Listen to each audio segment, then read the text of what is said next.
যারা আল্লাহর কাছে ক্ষমা চায় না, যারা আল্লাহর কাছে তওবা করে না, তারা আল্লাহর কাছে প্রিয় নন, তারা অহংকারী। তওবার মাধ্যম দিয়ে শিরকের গোনা পর্যন্ত ক্ষমা হয়ে যায়। আল্লাহ রাসূল সাল্লাল্লাহু আলাইহি ওয়াসাল্লাম প্রতিদিন 70 বার আল্লাহর কাছে ক্ষমা চাইতেন। তুমি যখন মক্কা বিজয় করে ফেলেছো, সেই সময় তুমি আল্লাহর প্রশংসা করো এবং তার কাছে তুমি ক্ষমা প্রার্থনা করো। ক্ষমা প্রার্থনাটা কতটা গুরুত্বপূর্ণ জিনিস। 23 বছরের জিন্দেগিতে আল্লাহ রাসূল সাল্লাল্লাহু আলাইহি ওয়াসাল্লামের সবচেয়ে আনন্দের মুহূর্ত, সেই আনন্দের মুহূর্তেও আল্লাহ রাব্বুল আলামিন স্মরণ করে দিচ্ছেন, আনন্দের মুহূর্তে তুমি তো আনন্দিত হবেই, সেই সাথে সাথে মনে রেখো আল্লাহর প্রশংসা যেন ভুলে যেও না। তওবা, যে কোনো ধরনের ভালো কাজ করার সময় একটা কাজ সবসময় মনে রাখবেন যে তওবা করা।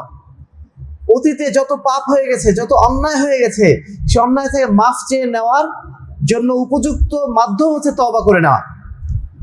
তওবার মাধ্যম দিয়ে শিরকের গোনা পর্যন্ত ক্ষমা হয়ে যায়। আল্লাহ রাসূল সাল্লাল্লাহু আলাইহি ওয়াসাল্লাম প্রতিদিন 70 বার আল্লাহর কাছে ক্ষমা চাইতেন।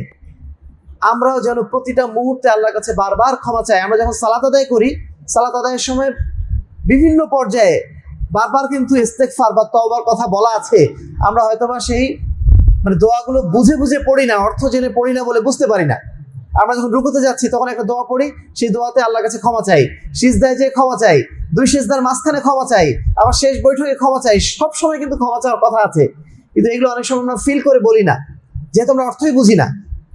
সম্মানিত উপস্থিতি, আমরা অর্থ সালাতের যে দোয়াগুলো পড়ি, এই দোয়াগুলো যেন অর্থ বুঝে পড়ার চেষ্টা করি, তাহলে আমাদের সালাতের মধ্যে মনোযোগ আসবে, খুশু আসবে, আমরা বুঝে শুনে সালাত আদায় করতে পারবো। আল্লাহ বলছেন, ওয়াতুবু ইলাল্লাহি জামিআ আইয়ুহাল মুমিনুন লাআল্লাকুম তুফলিহুন।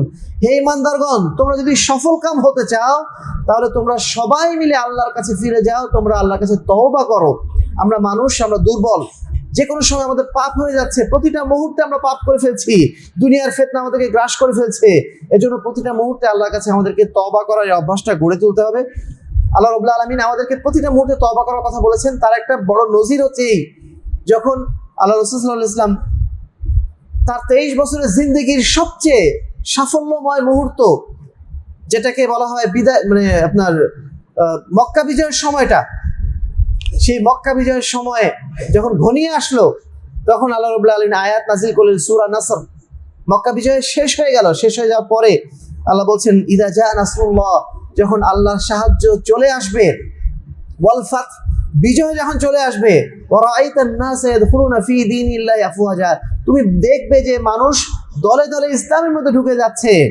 সেই সময় তিনি স্মরণ করে দিচ্ছেন, ফাসাব্বিহ বিহামদি রাব্বিকা ওয়াস্তাগফিরহু, তুমি যখন আল্লাহর সাহায্য পেয়ে গেছো, তুমি যখন মক্কা বিজয় করে ফেলেছো, সেই সময় তুমি আল্লাহর প্রশংসা করো এবং তার কাছে তুমি ক্ষমা প্রার্থনা করো। ক্ষমা প্রার্থনাটা কতটা গুরুত্বপূর্ণ জিনিস।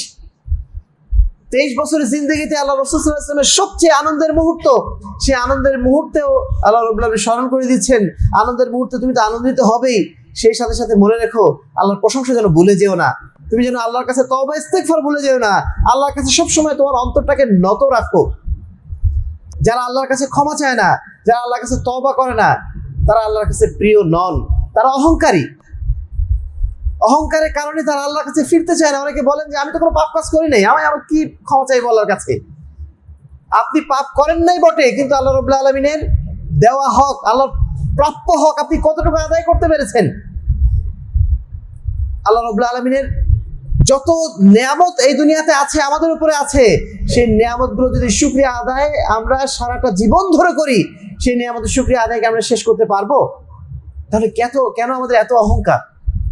ইবাদতের অহংকারও করা যাবে না, যে আপনি তাহাজ্জুদ সালাত আদায় করেন, আপনি নিয়মিত 5 ওয়াক্ত সালাত মসজিদে আদায় করেন। এই সমস্ত ইবাদত যেন আমাদের মধ্যে অহংকার না নিয়ে চলে আসে। সবসময় আমাদের অন্তরটা যেন আল্লাহর প্রতি আমরা নত রাখি, সবসময় যেন বিনম্রভাবে থাকি, সবসময় যেন মনে করি যে আল্লাহর প্রতি হকটা আমি আদায় করতে পারছি না।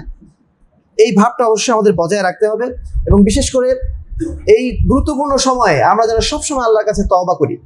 আহলে হাদিস আন্দোলন বাংলাদেশ।